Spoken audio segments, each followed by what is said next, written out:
Hello दोस्तों, banking pro channel में आपका स्वागत है। आज मैं अरिथमेटिक का इम्पोर्टेंट क्वेश्चन लेके आया हूँ। ठीक है, ये प्रीलिम्स लेवल का क्वेश्चन है। तो सबसे पहले क्वेश्चन नंबर 1 पे आते हैं। क्वेश्चन नंबर 1 पे क्या बोल रहा है कि पी और क्यू समान लंबाई की दो रेलगाड़ियां हैं। ट्रेन पी एक पुल को 40 मिनट में पार करती है, जबकि ट्रेन क्यू उसी पुल को 75 मिनट में पार करती है। यदि ट्रेन पी एक सिग्नल को 46 मिनट में पार करती है, तो दोनों ट्रेन विपरीत दिशा में एक दूसरे को कितने समय में पार करेगी। ठीक, इसका मिनट में निकालना है, हमको टाइम निकालना है। तो सबसे पहले क्या क्या दिया है उसको मैं नोट कर लेता हूँ। यहाँ पे क्या है, दो ट्रेन है पी और क्यू, और दोनों की लंबाई क्या है, लेंथ क्या है, सेम है। ठीक, और ट्रेन पी एक पुल को 40 मिनट में पार करती है, जबकि ट्रेन क्यू उसी पुल को 75 मिनट में पार करती है। ठीक, तो पी का लेंथ को पी मान लेता हूँ। ठीक, और उसके बाद एक पुल को पार करते पुल को क्या कर लेता हूँ, मैं एक्स मान लेता हूँ। ठीक, पुल का जो लेंथ है उसको मैं क्या कर लेता हूँ, एक्स मान लेता हूँ। ये पी का लेंथ है, ये क्यू का लेंथ है। ठीक, फिर उसको क्या करते हैं, 40 मिनट में पार करती है। ठीक, तो टाइम का फार्मूला क्या होता है, टाइम का नहीं, यहाँ पे स्पीड का फार्मूला क्या होता है, डिस्टेंस अपॉन टाइम। ठीक, तो डिस्टेंस क्या है, पी का लेंथ प्लस पुल का लेंथ। ठीक, एक छोटा सा मैं बता दे रहा हूँ। जब भी ट्रेन क्या करती है, जैसे बड़ा ऑब्जेक्ट है, कोई सा भी पुल है, ठीक, पुल है, ब्रिज है, तो उसको पार जब करती है, या तो किसी ट्रेन को दूसरे ट्रेन को पार करती है जिसका ऑलरेडी क्या लेंथ थोड़ा ज्यादा है, तो हम लोग डिस्टेंस निकालने क्या करते हैं, ट्रेन का लेंथ प्लस पुल का लेंथ, या जिसको पार कर रही है, जिसका क्या किसी भी ऑब्जेक्ट को पार करती है जिसका लेंथ ऑलरेडी थोड़ा सा ज्यादा रहता है, ठीक, उसको प्लस कर देते हैं, तो ये डिस्टेंस के बराबर हो जाती है। ठीक, वही क्या करती है ट्रेन, जो छोटा ऑब्जेक्ट जैसे क्या एक व्यक्ति को पार कर रही है, ट्री को पार कर रही है, ठीक, सिग्नल को पार कर रही है, तो उसमें जो डिस्टेंस होता है वो ट्रेन के लेंथ के इक्वल होता है। ठीक, ये बेसिक चीज है। ठीक, तो यहाँ पे क्या कर रही है, एक पुल को पार कर रही है। ठीक, तो पुल का लेंथ को मैं एक्स एक्स मान लिया हूँ, और ट्रेन पी को पी मान लिया हूँ। ठीक, ओके। ठीक, अब आगे क्वेश्चन में क्या बोल रहा है कि क्यू भी क्या है, समान लंबाई के है, तो क्यू का लेंथ को क्यूएल मान लेता हूँ। ठीक, ये भी क्या करती है, पुल को 75 मिनट में पार करती है, उसी पुल को। ठीक, उसी पुल को क्या करे, 75 मिनट में पार करती है। ठीक, तो पुल का जो लेंथ है एक्सएल माना था। ठीक, यहाँ पे भी क्या करेंगे, प्लस एक्सएल कर देंगे। ठीक, यहाँ पे भी क्या कर देंगे, एक्सएल कर देंगे। और नीचे में कितने मिनट में पार कर रही है, 75 मिनट में। ठीक,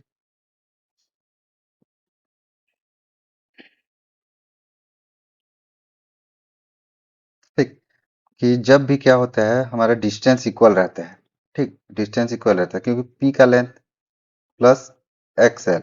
ठीक है, एक्स किसको माने थे, पुल का लेंथ, और क्यू का लेंथ प्लस एक्सएल।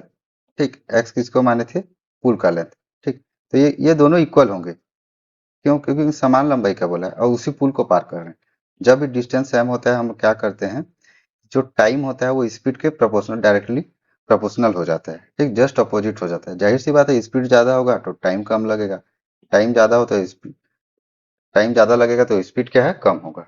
ठीक, तो जब डिस्टेंस इक्वल होता है तो क्या होता है, टाइम क्या डायरेक्टली प्रोपोर्शनल टू स्पीड हो जाता है। स्पीड बढ़ेगी तो टाइम कम होगी, टाइम बढ़ेगा तो स्पीड कम होगी। ठीक, तो इसी बेस पे क्या करते हैं, जब दोनों का क्या है, लेंथ सेम है, ठीक, और पुल भी सेम है, तो हम लोग क्या करेंगे, 40 मिनट और 75 मिनट, ठीक, इसका रेशियो ले लेंगे। ये क्या है, टाइम का रेशियो है।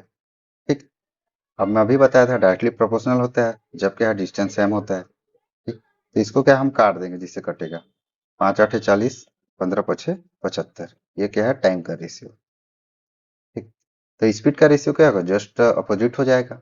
15 को इधर लिख लेंगे, 8 को इधर लिख लेंगे, तो ये क्या होगा, स्पीड का रेशियो हमको मिल गया। ठीक, इसके बाद आगे क्वेश्चन में क्या बोला है कि यदि ट्रेन पी एक सिग्नल को 45 मिनट में पार करती है, ठीक, सॉरी, 46 मिनट में पार करती है, तो दोनों ट्रेन विपरीत दिशा में एक दूसरे को कितने समय में पार करेगी। ठीक, तो यहाँ पे क्या करेंगे, सबसे पहले हम क्या करेंगे, यहाँ पे जो P का लेंथ है Q के लेंथ के इक्वल है, तो हम दोनों में से एक का वैल्यू निकाल लेंगे। तो मैं क्या करता हूँ, P का लेंथ निकाल लेता हूँ। ठीक, पी का लेंथ मतलब कि वही डिस्टेंस, डिस्टेंस क्या होता है, स्पीड इंटू टाइम होता है। ठीक, यहाँ टाइम कितना दिया 46 मिनट, स्पीड कितना है 15 ले लेते हैं। ठीक, यहाँ एक्स मानोगे तो भी चलेगा, लेकिन एक्स नहीं मान रहा हूँ। ठीक,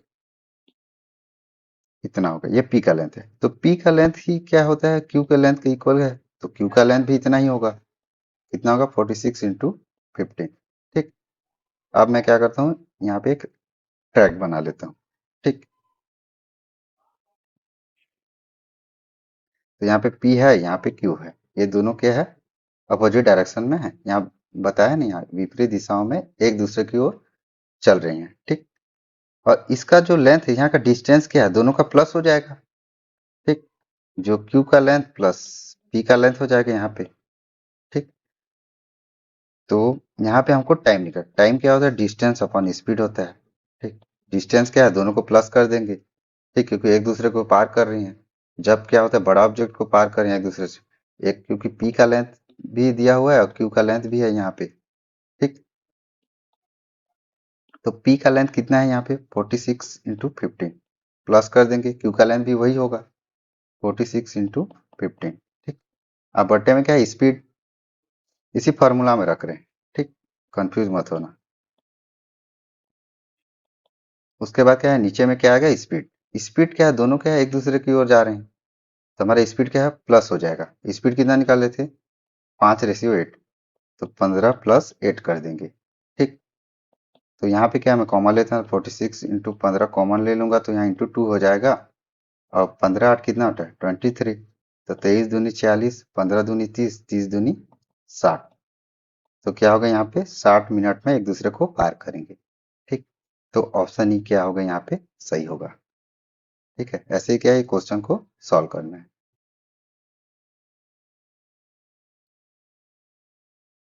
अब क्वेश्चन नंबर 2 पे आते हैं। क्वेश्चन नंबर 2 पे क्या बोल रहा है कि 5 वर्ष बाद सतीश, तुषार और उदित की कुल आयु 163 वर्ष होगी। 3 वर्ष बाद उदित की आयु ज्ञात कीजिए। यदि सतीश और तुषार की वर्तमान आयु क्रमशः 45 वर्ष और 38 वर्ष है। ठीक, यहाँ पे जो जो दिया है उसको मैं नोट कर लेता हूँ, ये एज का क्वेश्चन है। ठीक, इसका क्या प्रीलिम्स में एक या दो क्वेश्चन देखने को मिलता ही है। ठीक, तो 5 वर्ष बाद बोला, तो सतीश को एस से डिनोट कर लेता हूँ, तुषार को टी से और उदित को यू से। ठीक, तो 5 वर्ष बाद 163 थी। ठीक, मतलब कि सतीश का +5 कर देंगे, तुषार का +5 कर देंगे, उदित का +5 कर देंगे, तो इसका जो एज है 163 है। ठीक, क्योंकि 5 वर्ष बाद बोला है, तो 5 वर्ष बाद क्या होगा, सतीश का भी में 5 ऐड करेंगे, तुषार में भी 5 ऐड करेंगे और उदित में भी क्या करेंगे, 5 ऐड करेंगे। ठीक, तो हम लोग क्या करेंगे, 5 5 10 5 15 को इधर ले आएंगे। ठीक, यहाँ पे क्या हो जाएगा, सतीश प्लस तुषार प्लस उदित, 15 को इधर माइनस को 163 -15। ठीक, तो यहाँ पे वैल्यू क्या आ जाएगा, 8 5 13, तो 8 आ गया। ठीक, यहाँ 4 148 आ गया। मतलब सतीश और तुषार और उदित का जो प्रेजेंट एज है वो कितना है, 148 है। ठीक, इतना हम निकाल लिए। उसके बाद आगे क्वेश्चन में क्या बोल रहा है कि यदि सतीश और तुषार की वर्तमान आयु क्रमशः 45 और 48 है। ठीक, सतीश का वर्तमान आयु कितना दिया है यहाँ पे 45। ठीक, और तुषार का कितना दिया है 48। उदित का हम निकल जाएगा, क्योंकि इनका प्रेजेंट एज ही मिलके कितना है 148 है। ठीक, तो हम लोग इधर करके माइनस ले जाएंगे। ठीक, यहाँ पे क्या होगा, 8 5 13 का 3 4 4 8 93। ठीक, माइनस में हो गया +148 हो गया। ठीक, तो उदित का एज कितना हो जाएगा, प्रेजेंट एज यहाँ पे 5 आ गया, माइनस किए तो यहाँ पे कितना आ गया 5। तो उदित का जो प्रेजेंट एज है वो कितना आ गया 55। ठीक, अब क्या करेंगे, क्वेश्चन में क्या बोला है कि 3 वर्ष बाद उदित की आयु ज्ञात कीजिए। उदित का आयु जो प्रेजेंट एज है, ये जो आयु क्या प्रेजेंट एज है। ठीक, उसके 3 वर्ष बाद आयु कितनी होगी, तो +3 कर देंगे। 55 में +3 करेंगे तो यहाँ पे क्या आएगा 58 आएगा। ठीक, तो हमारा क्या होगा, ऑप्शन ए सही होगा। तो क्या है, ऐसे ही इसको सॉल्व करना है। ठीक, अब क्या क्वेश्चन नंबर 3 पे आते हैं। क्वेश्चन नंबर 3 पे क्या बोल रहा है कि मंजीत, नीरज और ओंकार ने एक व्यवसाय शुरू किया और मंजीत का निवेश तीनों के कुल निवेश का 30% है। ठीक, टोटल मंजीत, नीरज और ओंकार जितना भी निवेश करते हैं उसका 30% निवेश कौन करता है, मंजीत करता है। नीरज और ओंकार का रेशियो हमको दिया हुआ है। कितना दिया? 4:3 दिया है। ठीक। एक वर्ष के अंत में नीरज का लाभ हिस्सा मंजित के लाभ के हिस्से से 69 रुपए अधिक है, तो कुल लाभ ज्ञात कीजिए। तो मैं क्या एक काम करता हूँ, मैं क्या 100 मान लेता हूँ। मान लो मंजित को एम से डिनोट कर लेता हूँ, नीरज को एन से, ओमकार को ओ से। ठीक। ये लोग टोटल क्या कर रहे हैं? 100 निवेश कर रहे हैं। ठीक। मैं क्या है 100 मान लेता हूँ। ठीक। तो मंजीत क्या करेगा? तीनों के कुल निवेश का 30% है, तो इसका 100 का 30% कितना होगा? 30 ही होगा। ठीक। ये कौन निवेश कर रहा है? मंजीत। यहाँ पे बोला है ना कि टोटल जितना निवेश करेंगे उसका 30% कौन निवेश करेगा? मंजीत निवेश करेगा। ठीक। अब मैं इसको थोड़ा लिख लेता हूँ। ठीक। यहाँ पे क्या लिखूंगा? मंजीत का निवेश, नीरज का निवेश और ओंकार का निवेश। मंजीत कितना? 30 का निवेश करता है। ठीक। ये मान के लेके चल रहा हूँ। नीरज और ओंकार ने क्या है? 4:3 के अनुपात में निवेश किया। यहाँ पे क्या हमको रेशियो दिया हुआ है? 4:3 रेशियो दिया हुआ है। जब क्या टोटल निवेश कितना था? 100। यहाँ पे माने थे ना 100, यहाँ पे देखो। ठीक। जब टोटल निवेश 100 था, उसमें क्या 30 निवेश मंजित कर चुका है, तो कितना बचा? 70 निवेश बचा। इसको कौन निवेश करेंगे? नीरज ओंकार मिलके करेंगे। इसका रेशियो कितना? 4:3 दिया है। ठीक। तो 7 क्या है? 70 के बराबर हो जाएगा, तो एक क्या होगा? 10 के बराबर होगा। 10 को इन दोनों से मल्टीप्लाई कर देंगे, तो नीरज कितना निवेश करेगा? 40। और ओंकार कितना निवेश करेगा? 30। ठीक। इसका रेशियो निकालेंगे तो यहाँ पे 3:4:3 हो जाएगा। ठीक। अब आगे क्वेश्चन में देखते हैं। एक वर्ष के अंदर, एक वर्ष तक ये लोग क्या कर तीनों निवेश करेंगे। इनका टाइम बराबर दिया हुआ है, तो टाइम क्या हो जाएगा? यहाँ कट जाएगा, इसलिए टाइम को नहीं लेंगे तो भी चलेगा। ठीक। एक वर्ष के अंत में नीरज का लाभ हिस्सा मंजित के लाभ हिस्से से 69 रुपए अधिक है। नीरज कहाँ दिया है? देखो 4 दिया है। ठीक। और मंजित कितना है? 3।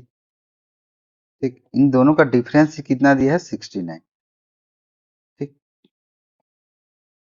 तो यहाँ पे इन दोनों का डिफरेंस कितना है? एक हो गया। एक ही कितना है? 69 के बराबर है। हमको क्या है? कुल लाभ ज्ञात करना है। ठीक। ये प्रॉफिट का ही रेशियो है। ठीक। जितना भी हम लोग निवेश करते हैं उसको टाइम से मल्टीप्लाई करते हैं तो हमको प्रॉफिट मिलता है। ठीक। उसके बाद क्या करेंगे? तीनों को प्लस कर देंगे। 4 3 7, 3 10 हो गया। 10 का मल्टीप्लाई 69 से कर देंगे। ठीक। तो 690 क्या होगा? इसका आंसर होगा। इतना हमको कुल लाभ मिलेगा। तो ऑप्शन बी क्या होगा? सही होगा। तो ऐसे ही क्या करेंगे? इसको सॉल्व करेंगे।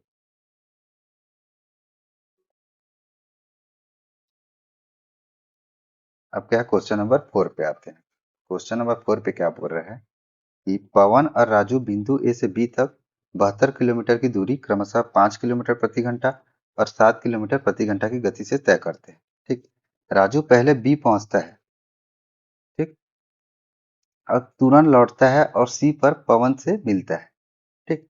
तो बिंदु ए से सी तक की दूरी ज्ञात कीजिए। इसको समझने के लिए मैं क्या करूंगा? आपको समझाने के लिए एक ट्रैक बनाऊंगा।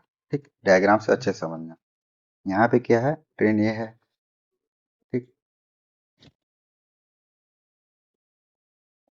यहाँ पे क्या है? बिंदु ए है और बिंदु बी है। ठीक।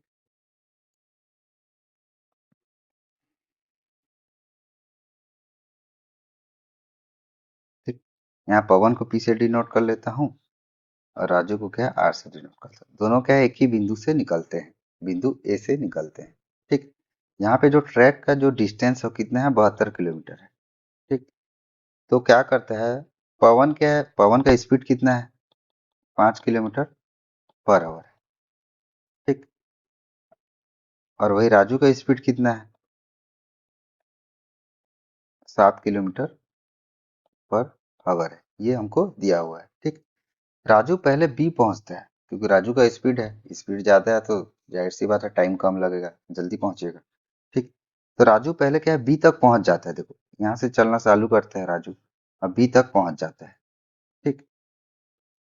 और सी पर लौटता है। बी तक पहुंच चुका है ये। ठीक। यहाँ पे बी तक पहुंच चुका, उसके बाद सी तक लौटता है। सी को यहाँ यहाँ मान लेता हूँ, यहाँ पहुंचता है। ठीक। ये कौन है? राजू। यहाँ सी तक पहुंचता है। पहले क्या है? ए से बी तक जाता है। निकलता कहाँ से? ए से निकलता है। ठीक। अब बी से फिर क्या होता है? बी से होते हुए सी तक जाता है। ठीक। इतना में जितना टाइम लगता है पवन क्या करता है, ए से निकलता है और सी तक ही पहुंचता है यहाँ पे सेम टाइम पे। ठीक, जितने टाइम पे क्या करता है राजू, ए से निकलकर बी से होते हुए सी तक पहुंचता है, उतने टाइम में पवन क्या करता है, ए से सी तक पहुंचता है। तो मैं क्या कर लेता हूँ, सी से बी तक का जो डिस्टेंस है, ये वाला जो डिस्टेंस है, इसको मैं डी मान लेता हूँ। ठीक, ये हमको दिया हुआ नहीं है, लेकिन यहाँ पे क्या है, टाइम सेम है। जितना टाइम राजू को लगता है सी तक पहुंचने में, उतना ही टाइम पवन को भी लगता है सी तक पहुंचने में। ठीक, अब टाइम को इक्वल कर देंगे, तो टाइम का जो फॉर्मूला होता है वो क्या होता है, time is equal distance upon speed होता है। ठीक, इसी फॉर्मूला में रखेंगे। डिस्टेंस कितना दिया है, 72, ये टोटल डिस्टेंस है। लेकिन पवन कितना डिस्टेंस कवर करेगा, यहाँ से देखो ए से सी तक, और इसको हम लोग क्या किए थे, डी माने थे, सी से बी। तो हम लोग क्या करेंगे, टोटल डिस्टेंस 72 से माइनस डी कर देंगे, तो हमको ए और सी का हमको वैल्यू निकलेगा। ठीक, ये क्या होगा, इसका डिस्टेंस हो गया। और स्पीड कितना है, 5 है, किसका, पवन का। ठीक, यही क्या, टाइम इक्वल हो जाएगा, क्योंकि टाइम का फॉर्मूला होता है डिस्टेंस अपॉन स्पीड। ठीक, उसके बाद बी का टोटल डिस्टेंस कितना होगा, यहाँ तक तो बी का नहीं, राजू का टोटल डिस्टेंस कितना होगा, बिंदु ए से निकलता है बी तक, बी से फिर सी तक जाता है, तो 72 क्या है, ए से बी का क्या है, डिस्टेंस है। लेकिन एक्स्ट्रा और चलता है, जिसको डी माने हम लोग, यहाँ पे प्लस डी करेंगे। और राजू का जो स्पीड है कितना दिया हुआ है, यहाँ पे 7 दिया है। इक्वल इसलिए किए क्योंकि दोनों का टाइम सेम है। यहाँ पे क्या करेंगे, हम सॉल्व करेंगे तो डी का वैल्यू निकल जाएगा। 7 दूनी 14, एक 7 7 49, एक 50, 504 हो गया, -70। ठीक, 5 से मल्टीप्लाई करेंगे तो क्या का, 5 दूनी 10 का 0, एक 5 7 35, 36 360 प्लस 5D। ठीक, उसके बाद क्या करूंगा मैं, 7D को इधर ले जाऊंगा। ठीक, यहाँ 12D आ गया, और 360 को इससे माइनस कर दूंगा। ठीक, तो कितना आएगा, माइनस करेंगे तो 144 आएगा। ठीक, तो 12 144 होता है, तो डी का वैल्यू कितना आ गया, 12 आ गया, 12 किलोमीटर। ठीक, क्योंकि डिस्टेंस क्या होता है, किलोमीटर में दिया हुआ है यहाँ पे। तो डी का वैल्यू कितना आ गया, 12 किलोमीटर। हम क्वेश्चन में क्या पूछा है, तो बिंदु ए से सी तक की दूरी ज्ञात कीजिए, जब टोटल डिस्टेंस 72 है। ठीक, और यहाँ पे जो डी माने थे वो किसको माने थे, सी से बी तक का डिस्टेंस, यहाँ का 12 आ गया। तो ए से सी निकालने क्या करेंगे, 72 माइनस 12 करेंगे, तो 72 माइनस 12 कर देंगे तो हमारा 60 किलोमीटर आ गया। ये क्या है, ए से सी तक की दूरी है। ठीक, तो ऑप्शन ई क्या होगा, यहाँ पे सही होगा। तो ऐसे ही क्या करेंगे, इसको सॉल्व करेंगे। अब क्या, क्वेश्चन नंबर 5 पे आते हैं। ठीक, क्वेश्चन नंबर 5 पे क्या बोल रहे हैं, एक नाव 20 घंटे में एक धारा के अनुकूल 240 किलोमीटर और धारा के प्रतिकूल 180 किलोमीटर की यात्रा करती है। वही नाव धारा के अनुकूल 144 किलोमीटर और धारा के प्रतिकूल 96 किलोमीटर की दूरी तय करने में 11 घंटे लेती है। शांत जल में नाव की गति और धारा की गति का अनुपात ज्ञात कीजिए। ठीक, तो जो जो क्वेश्चन में दिया है उसको मैं क्या करूंगा, नोट कर लूंगा। ठीक, तो ये क्या है, बोट एंड स्ट्रीम का क्वेश्चन है। आपको ये लेके चल रहा हूँ कि आपको बेसिक थोड़ा बहुत आता है, जिसको बेसिक नहीं आता है वो क्या करना, मेरा पिछला वीडियो डाला हुआ है। ठीक है, टॉपिक वाइज डाला हुआ है, पार्ट 1 पार्ट 2 और पार्ट 3 करके, उसको जाके देख लीजिएगा। ठीक, जो एकदम बिगिनर है। एक नाव 20 घंटे में धारा के अनुकूल 240 किलोमीटर और धारा के प्रतिकूल 180 किलोमीटर जाने में टोटल कितना टाइम लेती है, 20 घंटे की। ठीक, तो स्पीड का फार्मूला का डिस्टेंस अपॉन टाइम होता है। ठीक, तो यहाँ पे मैं क्या करूंगा, टाइम के इक्वल कर लूंगा। ठीक, तो टाइम का फार्मूला क्या होता है, डिस्टेंस अपॉन स्पीड होता है। टाइम को इक्वल कर लूंगा। ठीक, टाइम को इक्वल नहीं करूंगा, टाइम को क्या करूंगा, मैं यहाँ पे प्लस कर दूंगा। ठीक, क्योंकि डाउन स्ट्रीम में जितना जाती है, अप स्ट्रीम में जितना जाती है, जितना टाइम लगता है वही टाइम क्या होगा, प्लस होके 20 घंटा निकलेगा। ठीक, तो यहाँ पे डिस्टेंस कितना दिया है, 240 किलोमीटर, डाउन स्ट्रीम स्पीड है। ठीक, और डाउन स्ट्रीम स्पीड हमको दिया नहीं है, तो इसको क्या डाउन स्ट्रीम स्पीड लिख लेता हूँ। ठीक, इसको प्लस करेंगे, उसका प्रतिकूल में कितना जाती है, 180 किलोमीटर। अप स्ट्रीम स्पीड को भी क्या करूंगा मैं, यहाँ पे अप स्ट्रीम स्पीड ही लिख लूंगा, क्योंकि ये दिया हुआ नहीं है। इन दोनों को प्लस करेंगे तो हमारा वैल्यू क्या आएगा, 20 आएगा। ठीक, क्योंकि ये टाइम है और ये भी क्या टाइम है, ये भी टाइम है। टाइम कैसे है, टाइम डिस्टेंस अपॉन स्पीड, ऐसे ही लिए हैं हम लोग। ठीक, अब आगे क्वेश्चन में क्या बोल रहा है कि वही नाव, मतलब वही नाव, ठीक, धारा के अनुकूल 144 किलोमीटर और धारा के प्रतिकूल 96 किलोमीटर की दूरी 11 घंटे में कवर करती है। ठीक, तो यहाँ पे भी सेम करेंगे। यहाँ पे डिस्टेंस कितना लेंगे, 144 किलोमीटर। ठीक, अब अनुकूल है तो डाउन स्ट्रीम स्पीड नीचे लिख लेंगे, उसके बाद प्लस कर देंगे। ठीक, और प्रतिकूल में डिस्टेंस कितना दिया, 96 किलोमीटर। और उसके नीचे में क्या ले लेंगे हम लोग, स्पीड ले लेंगे। तो स्पीड अप स्ट्रीम को क्या है, अप स्ट्रीम से डिनोट करेंगे। ठीक, यही क्या है, किसके 11 घंटे के बराबर है। यहाँ पे इक्वेशन 1, यहाँ पे इक्वेशन 2 आ गया। ठीक, अब आगे क्वेश्चन में क्या पूछा है कि शांत जल में नाव की गति और धारा की गति का अनुपात ज्ञात कीजिए। ठीक, डाउनस्ट्रीम स्पीड का फॉर्मूला क्या होता है, बोट प्लस करंट होता है। ठीक, मैं धारा को सी से लेता हूँ, डिनोट करता हूँ। ठीक, और बोट को बी से डिनोट किया हूँ। ठीक, ये फार्मूला होता है। और अपस्ट्रीम स्पीड का फार्मूला क्या होता है, बोट माइनस करंट। अपस्ट्रीम में क्या होता है, माइनस हो जाता है। ठीक, तो यहाँ पे हमको क्या, बोट का इस जो वैल्यू है और करंट का जो वैल्यू है, इसी का हमको रेशियो पूछा गया है यहाँ पे। ठीक, तो यहाँ पे मैं इस टाइप से लिख सकता हूँ, डाउनस्ट्रीम की जगह क्या लिख सकता हूँ, बोट प्लस करंट, और अपस्ट्रीम की जगह क्या लिख सकता हूँ, बोट माइनस करंट। ठीक, उसको सी से डिनोट किया। नीचे भी यहाँ पे इक्वेशन 2 में भी सेम करेंगे, बी प्लस सी, यहाँ पे क्या होगा, बी माइनस सी हो जाएगा। ठीक, इतना करने के बाद हम लोग क्या करेंगे, इसको हम डायरेक्टली सॉल्व करेंगे तो हमको क्या, बहुत टाइम लगेगा। ठीक, तो इसमें हम क्या करेंगे, ऑप्शन मेथड से जाएंगे। ऑप्शन में हम लोग देख लेंगे। यहाँ पे देखो रेशियो, एक पहला ऑप्शन ए में देखते हैं, ये क्या है, 5:8 दिया हुआ है। अगर इस वैल्यू को लिखेंगे हम लोग, बी प्लस सी, बी को क्या है 5 मान लेता हूँ, सी को 8 मान लेता हूँ। ठीक, लेकिन यहाँ पे क्या करूंगा, बी को मैं 8 ही मानूंगा और सी को क्या करूंगा, मैं 5 ही मानूंगा। क्यों, क्योंकि बोट का स्पीड हमेशा ज्यादा रहती है करंट से। ठीक, क्योंकि बोट का स्पीड ज्यादा रहेगा जब धारा से, तभी जाके क्या है, बोट आगे बढ़ेगी, वरना धारा के साथ बह जाएगी। तो हमेशा एक इस चीज को हमेशा याद रखना कि बोट का स्पीड हमेशा ज्यादा रहता है करंट से। ठीक, तो यहाँ पे जो भी वैल्यू दिया है रेशियो में, यहाँ पे क्या करेंगे हम लोग, बी को 8 ले लेता हूँ और सी को 5 लेता हूँ। तो ये 8 5 13 हो गया। 240 डिवाइड बाई 13 करेंगे तो हमारे पास क्या है, एग्जैक्ट वैल्यू नहीं आएगा, हमको क्या है, पॉइंट में आएगा। ये पॉइंट वाला आएगा तो इसको क्या हम लोग नहीं लेंगे। ठीक, ऑप्शन में जो भी दिया रहेगा, एक ऑप्शन क्या है सही दिया रहेगा, पॉइंट में अगर सारा दिया है तो क्या है, नॉन ऑफ दिस को हम टिक करेंगे। ये वाला क्वेश्चन में क्या है, थोड़ा सा रिस्क फैक्टर रहता है इसमें। ठीक, हम लोग ऑप्शन मेथड से तो करेंगे ही, लेकिन थोड़ा सा क्या है, ये रिस्क रिस्क फैक्टर थोड़ा सा रहता है। ठीक, अब क्या करेंगे, बी को लेंगे तो 6 5 11 हो गया, तो 11 भी क्या है, 240 को क्या 11 से डिवाइड करेंगे तो भी पॉइंट में ही आएगा। ऑप्शन सी को लेंगे तो इसका क्या वैल्यू 7 हो जाएगा, तो 240 से 7 को डिवाइड करेंगे तो भी हमारा वैल्यू जो आएगा क्या आएगा, पॉइंट में ही आएगा। आप क्या है, डी ऑप्शन लेते हैं, तो डी में क्या 8 5 3 8 हो गया, 8 या 24, तो इसका वैल्यू आएगा। तो मैं सबसे पहले क्या करूंगा, ऑप्शन डी को लेके देखूंगा।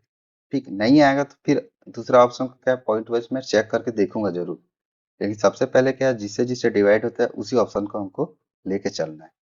ठीक, तो इक्वेशन 1 में क्या करूंगा मैं, ऑप्शन डी में क्या होगा, बोट और करंट का वैल्यू को मैं पुट करके देखूंगा। यहाँ पे क्या है, इक्वेशन 1 को ले लेता हूँ, 240 डिवाइड बाई, बी की जगह 5 ले लूंगा, प्लस कर दूंगा और सी की जगह 3 ले लूंगा। ठीक, यहाँ पे भी सेम करूंगा, बी की जगह 5, सी की जगह 3, इसका वैल्यू 20 है। ठीक, और इसी वैल्यू को क्या है, इक्वेशन 2 में भी पुट करके देखूंगा। इक्वेशन 2 का वैल्यू कितना दिया है यहाँ, 144, बी के जगह 5 रखूंगा और सी की जगह 3 रखूंगा। ठीक, प्लस कर देंगे, उसके बाद यहाँ पे भी बी की जगह 5 रखूंगा और सी की जगह 3 रखूंगा। यही किसके बराबर है, 11 के बराबर है। अब इसको क्या है, मैं सॉल्व करके देख लेता हूँ। ठीक, पहले क्या करेंगे, अब इक्वेशन 1 का ये ले लेता हूँ, इक्वेशन 2 का वैल्यू इसको ले लेता हूँ। तो इक्वेशन 1 इसको देख लेते हैं। ठीक, इसको देख लेते हैं पहले, यहाँ पे क्या सॉल्व करके देखते हैं। 5 3 8 8 3 24, यहाँ 30 आ गया। ठीक, इक्वेशन 1 को सॉल्व कर रहा हूँ। ठीक, यहाँ पे क्या 180 है, तो 5 से 3 को माइनस करेंगे 2 आएगा। ठीक, 2 नहीं 18 दिया, 90 आ गया। ठीक, इसी का वैल्यू 20 के बराबर है। ठीक,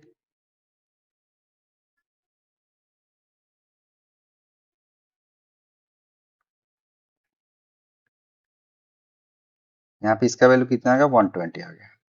ठीक, ये क्या है 20 हो गया यहाँ पे 120 इसलिए आया क्योंकि हम लोग यहाँ रेशियो में लिए हैं, एग्जैक्ट वैल्यू नहीं लिए हैं।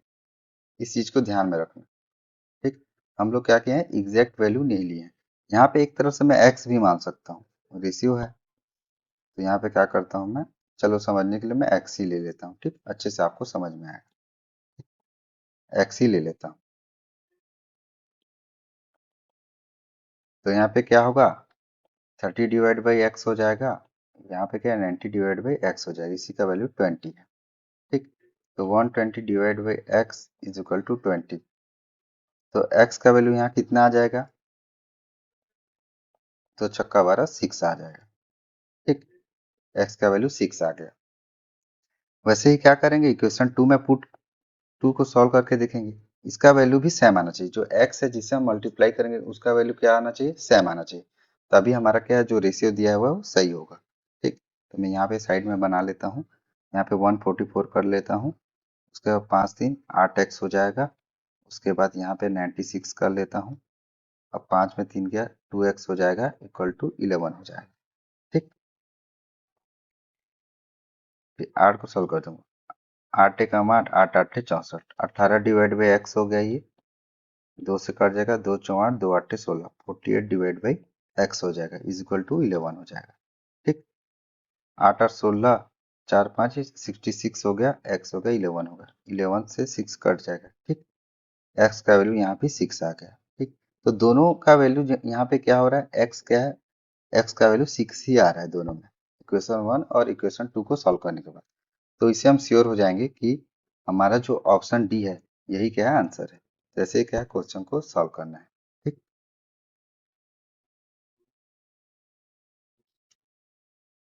अब क्या है, क्वेश्चन नंबर 6 पे आते हैं। ठीक, क्वेश्चन नंबर 6 है, ये क्या है, थोड़ा सा मॉडरेट लेवल का क्वेश्चन है। ठीक, ये एसबीआई पीओ में पूछे जाने वाला क्वेश्चन है, तो इसको क्या है, ध्यान से समझिए। तो सबसे पहले क्वेश्चन को पढ़ लेते हैं। इसमें क्या बोल रहा है कि एक दुकानदार ने एक वस्तु को, यहाँ पे A% है, ठीक, इसको A% ले लेना। एक दुकानदार ने एक वस्तु को A% ला पर बेचा और A% की छूट दी। यदि वस्तु की, ठीक है, लागत मूल्य से अंकित मूल्य का जो परसेंट है वो कितना दिया है, 22.22% है, तो A का मान ज्ञात कीजिए। ठीक, तो यहाँ पे देखो, सबसे पहले क्या है, यहाँ पे प्रॉफिट परसेंट है, जो A% दिया गया, एक बार प्रॉफिट परसेंट है, एक बार डिस्काउंट परसेंट है, ये भी A% है। मतलब ये बोल सकते हैं जो प्रॉफिट परसेंट है वही इक्वल है डिस्काउंट परसेंट के, क्योंकि दोनों का वैल्यू सेम दिया है। ठीक, दोनों का सेम दिया है, A% दिया है, A% दिया है, ए का जो वैल्यू आएगा दोनों का सेम ही होगा। ठीक, तो यहाँ पे क्या है, प्रॉफिट परसेंट के इक्वल क्या है, डिस्काउंट परसेंट के इक्वल कर लेता हूँ। उसके बाद क्या करेंगे, यहाँ पे एक रेशियो दिया हुआ है हमको। ठीक, क्या दिया है, लागत मूल्य अंकित मूल्य। ठीक, इसका तो 22.22% का जो फ्रैक्शन वैल्यू है वो 2/9 होता है। ठीक, और अंकित मूल्य क्या है, ज्यादा है, ये जो परसेंट है क्या है, अंकित मूल्य ज्यादा है बोल रहे हैं, तो हम लोग इसको प्लस कर देंगे, तो यहाँ पे क्या है 11 डिवाइड बाई 9 आ जाएगा। ठीक, और जब भी क्या होता है, कॉस्ट प्राइस हमेशा कम होता है। ठीक, और जो एमआरपी होता है हमेशा ज्यादा होता है। ठीक, तो ये क्या है, कॉस्ट प्राइस है, ये क्या है, एमआरपी है, मार्क प्राइस है। ठीक, तो हम लोग क्या देखो, प्रॉफिट परसेंट का फॉर्मूला क्या होता है, selling price minus cost price divide by cost price into 100 होता है। ठीक, ये क्या होता है, प्रॉफिट परसेंट का फॉर्मूला होता है। ठीक, ये बेसिक वाले क्लास में मैं इसको बता चुका हूँ। ठीक, और डिस्काउंट परसेंट का जो फॉर्मूला क्या होता है, MRP minus selling price divide by MRP into 100 होता है। ये क्या होता है, डिस्काउंट का परसेंटेज है। ठीक, और मैं क्या किया हूँ, प्रॉफिट परसेंट और डिस्काउंट परसेंट को इक्वल किया हूँ यहाँ, क्योंकि ये क्वेश्चन में दिया हुआ है हमको। ठीक, तो इस फॉर्मूला को यहाँ पुट कर देता हूँ, यहाँ पे लिख लेता हूँ selling price minus cost price divide by cost price into 100 equal to MRP minus selling price divide by MRP into 100। ठीक, तो यहाँ पे 100 कट जाएगा। ठीक, और स्टार्टिंग में क्या निकाला था, देखो यहाँ फ्रैक्शन वैल्यू निकाला था, जो 11 है, क्या 11 माना था, और 9 क्या है? कॉस्ट प्राइस, क्योंकि यहाँ पे रेशियो हमको दिया हुआ है। तो मैं इसको क्या क्या लिख सकता हूँ? MRP ratio cost price. यहाँ 11 है, यहाँ 9 है, 11:9 है। ठीक। अब यहाँ पे मैं क्या करूँगा,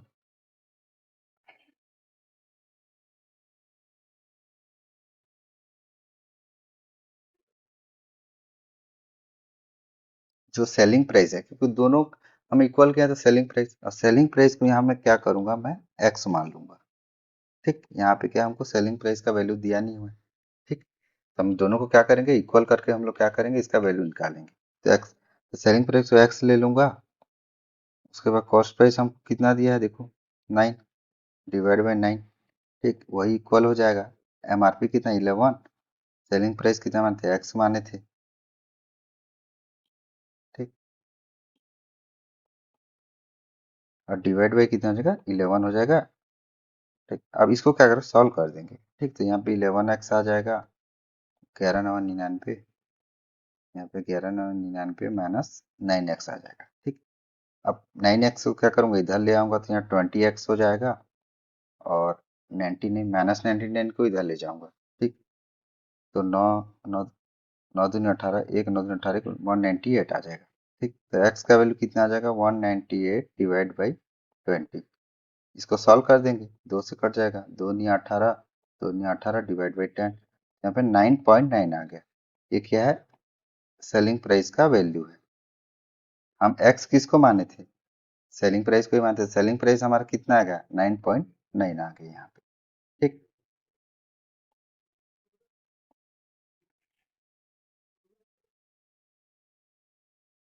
ठीक। अब हमको पूछा क्या है कि ए का मान ज्ञात कीजिए। ए का मान, तो एक ए का परसेंट हो क्या, प्रॉफिट परसेंट ही है। इसका प्रॉफिट परसेंट जो आया हो क्या, A% है। डिस्काउंट परसेंट कितना आया है, A% है। और प्रॉफिट परसेंट ही क्या है, A% के इक्वल है। यहाँ पे ये बोल सकते हैं कि A% भी यहाँ पे बोल सकते हैं। ठीक। यहाँ पे क्या लिख सकता हूँ मैं, profit percent equal to A% यहाँ लिख सकता हूँ मैं। ठीक। तो इसी का फॉर्मूला में पुट कर देंगे। जो हमारा क्या है, सेलिंग प्राइस 9.9 आया है, इसको क्या करूंगा मैं, यहाँ पे पुट कर दूंगा। ठीक। तो सेलिंग 9.9 हो गया। ठीक। कॉस्ट प्राइस कितना है, 9 है। ठीक। रेशियो में क्या दिया रहता है, कोई भी परसेंटेज निकालते हैं ना, तो ऊपर और नीचे से क्या है, जो भी हम वेरिएबल माने रहते हैं वो कट जाता है। जैसे यहाँ पे मान लो मैं, यहाँ पे क्या है, 11:9 है, यहाँ पे एक्स वाई वाई भी ले लेता तो ये दोनों कट जाता। ठीक। तो इसको वैल्यू को नहीं लिया हूँ। एग्जाम में क्या करना है, टाइम कम रहता है तो डायरेक्टली ऐसे ही सॉल्व करना है। ठीक। उसके बाद नीचे में कॉस्ट प्राइस कितना है, 9 है इंटू 100 है। तो ये क्या है, A% है, और यही वैल्यू निकालना है हमको। ठीक। तो यहाँ पे क्या करेंगे, 0.9 आ जाएगा, डिवाइड बाई 9 इंटू 100 हो जाएगा। ठीक। तो ए का वैल्यू कितना आ जाएगा यहाँ पे, 9 डिवाइड बाई 10 इंटू 9 इंटू 100 हो जाएगा। 9 9 कट जाएगा, 10 दाम 100 आ जाएगा। तो ए का वैल्यू कितना आ जाएगा, 10% आ जाएगा यहाँ पे। ठीक। ए का वैल्यू कितना आ जाएगा, 10%। तो ऑप्शन में दिया है क्या, ठीक दिया, ऑप्शन सी क्या होगा, सही होगा। तो ऐसे ही क्या है, इसको सॉल्व करना है। ठीक। तो ये रहा गाइस आज का क्लास। ठीक है, आज मैं 6 इंपॉर्टेंट क्वेश्चन लेके आया था। ठीक है, अब नेक्स्ट क्लास में क्या करूंगा मैं, अरिथमेटिक का मॉडरेट लेवल का क्वेश्चन लेके आऊंगा। ठीक। तो वीडियो अगर समझ में नहीं आएगा तो क्या करना, एक बार से, दो बार से लेकर 3 बार इस वीडियो को अच्छे से देख लेना। ठीक। और मेरा जो क्या है बेसिक क्लास है उसको भी जाके देख लेना। ठीक। Please guys like and subscribe कर देना। धन्यवाद।